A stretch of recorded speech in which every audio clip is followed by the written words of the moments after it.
करीम अलैहिस्सलाम की हदीस सुनो, वो किसकी औलाद है, किसकी नस्ल है, सरकार ने पहले ही क्लियर कर दिया है। बुखारी शरीफ की हदीस पाक है, सरकार एक दिन दुआ कर रहे हैं, अल्लाहुम्मा बारिक लना फी शामिना, अल्लाहुम्मा बारिक लना फी यमनिना, कालू गफी नस्तिना या रसूल अल्लाह, काला अल्लाहुम्मा बारिक लना फी यामिना फी शामिना, अल्लाहुम्मा बारिक लना फी यमनिना, कालू गफी नस्तिना या रसूल अल्लाह, काला असुन्नु काला सालिसता हुनालिका सलासिल वल फितन व बिहायतुल उकरनु शैतान। सरकार के सहाबा कहते हैं, एक दिन मेरे नबी दुआ कर रहे हैं, अल्लाह मुल्क शाम में बरकत दे, अल्लाह मुल्क यमन में बरकत दे। सुन्नियों सरकार के कुछ सहाबी थे जो नजद से आन के रहने वाले थे, जिसको आज इन्होंने रियाज का नाम दिया है। हमने कहा प्यारे गौर करना, ये भी जानते थे सुन्नी बड़ा समझदार है, जो दूध का दूध पानी का पानी कर देता है। सरकार की हदीस में नस्ल का लफ्ज बोला गया है और ये नस्लें आज भी नस्लियों के नाम से याद की जाती है।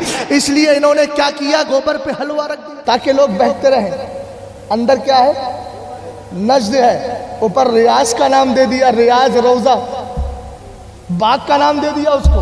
हमने कहा वहां से बाग नहीं। अच्छा, एक हिकमत की बात यह, सरकार ने शाम और यमन के लिए दुआ की, नस्ल के लिए नहीं।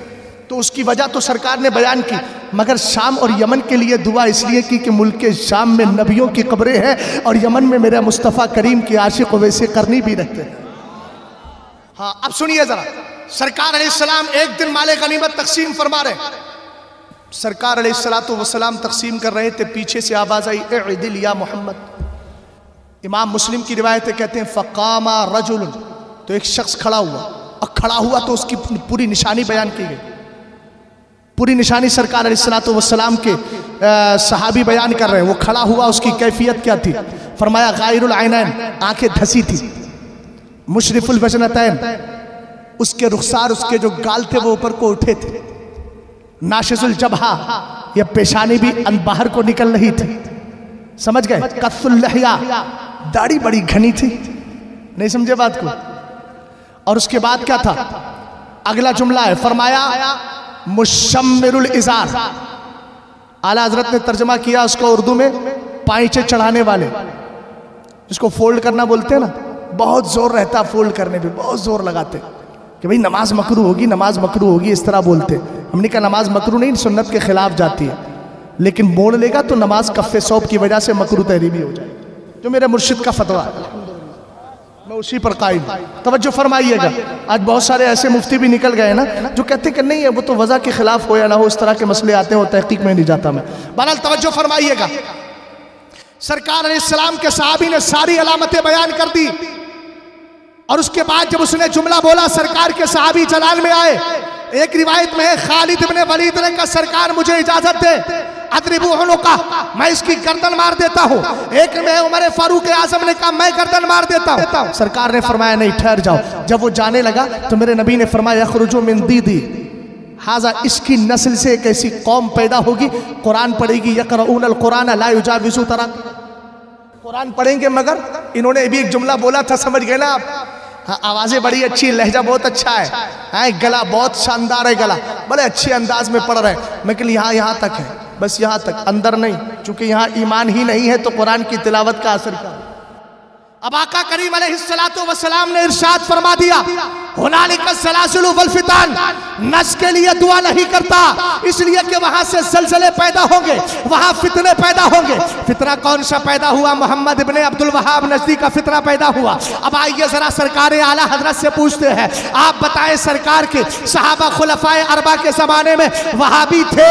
आला हजरत से मलफूज शरीफ में सवाल किया गया, जुमले पे जरा गौर कीजिएगा। आला हजरत से पूछा गया, अबू बकर के जमाने में वहाबी थे, उमर के जमाने में वहाबी थे, उस्मान के जमाने में वहाबी थे, अली के जमाने में वहाबी थे। सरकार आला हजरत कहते हैं, हाँ हाँ, ये वही फिरका है जिसने मौलाए कायनात के जमाने में जब फितना मचाया तो हजरत अब्दुल्ला इब्ने अब्बास ने कहा, मौलाए कायनात मुझे इजाजत दो, मैं इनसे मुनाजरा करना चाहता हूँ। हजरत अब्दुल्ला इब्ने अब्बास गए और आपने पूछा, आखिर क्या मामला है, तुम अली से चिढ़ते क्यों हो? कहने लगे, अली ने जंगे सिफ़ीन के मौके पर अबू मूसा अशअरी को अपना जज और फैसल मान लिया है और उनको मीडिएटर बना करके भेजा है और उनसे कहा कि मेरी तर्जमानी करो, उनके फैसले को फैसला माना। हालांकि कुरान कहता है इनिल हुक्मु इल्ला लिल्लाह, फैसला तो अल्लाह का है। लिहाजा अली ने कुरान के खिलाफ किया, लिहाजा अली ने कुरान के खिलाफ किया।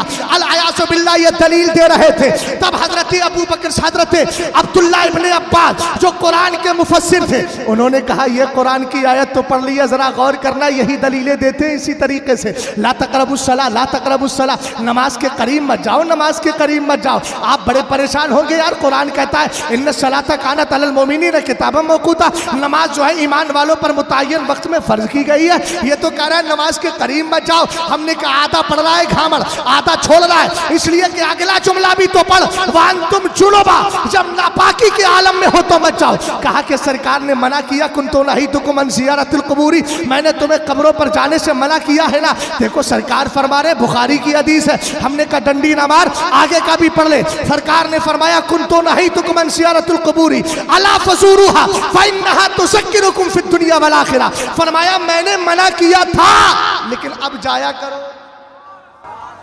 कल तक काफिरों की कब्रें थी तो मना कर दिया, आज वफादारों के मस्कन बन गए हैं तो इजाजत है। तो आधा आधा पड़ता है, समझ में आई बात आपके? तो क्या कहने लगा, सरकार अलैहिस्सलातु वस्सलाम की दीवानों, बात समझ में आ रही है आपके? आए उन्हीं की नस्ल है ना ये।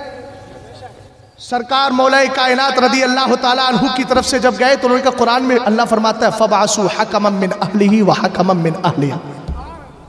कमिया बीवी में झगड़ा हो गया, अब एक की तरफ से एक हकम बने, दूसरी की तरफ से दूसरा, एक की तरफ से एक फैसल, दूसरी की तरफ से दूसरा फैसल, वो दोनों भेजे। जब कुरान की आयत पढ़ी तो समझ में आ गया कि हम तो गलत कह रहे थे। यहां तो कुरान ये भी कह रहा है अल्लाह के लिए है जाती तौर पर, मगर अल्लाह की अता से, अल्लाह के कुरान के मुताबिक हमें भी इख्तियार है। अगर हमारा आपस में झगड़ा हो जाए तो हम अपना एक फैसल भेजे, एक फैसल बीवी की तरफ से हो, एक शौहर की तरफ से हो। हजरत अब्दुल्लाह इब्ने अब्बास का जब मुनाजरा हुआ, उस मुनाजरे में अल्हम्दुलिल्लाह आपको फतह कामयाबी मिली और उसके बाद 10,000 लोग थे, वो सब के सब 10,000 खारजी थे।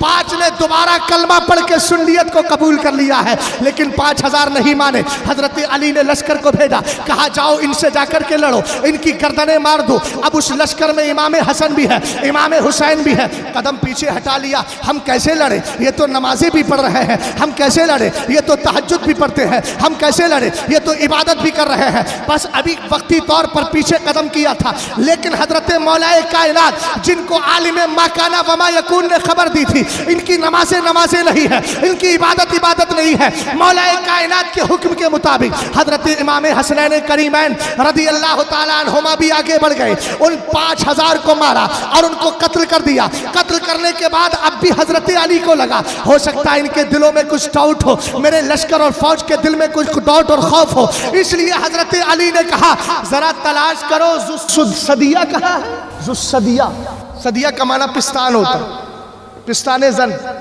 तो उसका हाथ जो था बिल्कुल औरत के पिस्तान की तरह था।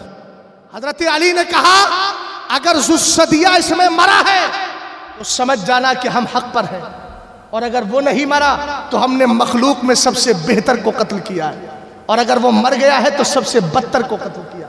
सहाबा इकराम पहुंचे, ये तो सरकार के इल्म गैब पर शक कर रहा है, या तो अली का गैब देख। पहुंचे, जब देखा तो वो मनहूस पड़ा हुआ था। सहाबा इकराम ने अल्लाह का शुक्र अदा किया, मौलाए कायनात ने भी। सहाबा की जबान से निकला, अब आमदम बरसरे मतलब मुफ्ती साहब गौर कीजिएगा, सरकार सैयदना मौलाए कायनात की जबान, बल्कि सहाबा इकराम की जबान से निकला, उधर भी शुक्र इधर भी शुक्र। उन सहाबा ने कहा खुदा का शुक्र है कि अल्लाह ने इस जमीन को नजासत से पाक कर दिया। अब बोलो सुन्नियो, वहाबी की मस्जिद रुकवाकर तुमने जमीन को नजासत से पाक किया है, और जमीन को पाक करना सुन्नियों का हक है, इसलिए कि सुन्नी दिल को भी पाक करता है, जमीन को भी पाक करता है। हजरत मौलाए कायनात ने देखा सहाबा खुश हो रहे हैं, नजासत से पाक हो गई जमीन। फरमाया क्या समझ रहे हो, बंद हो जाएंगे?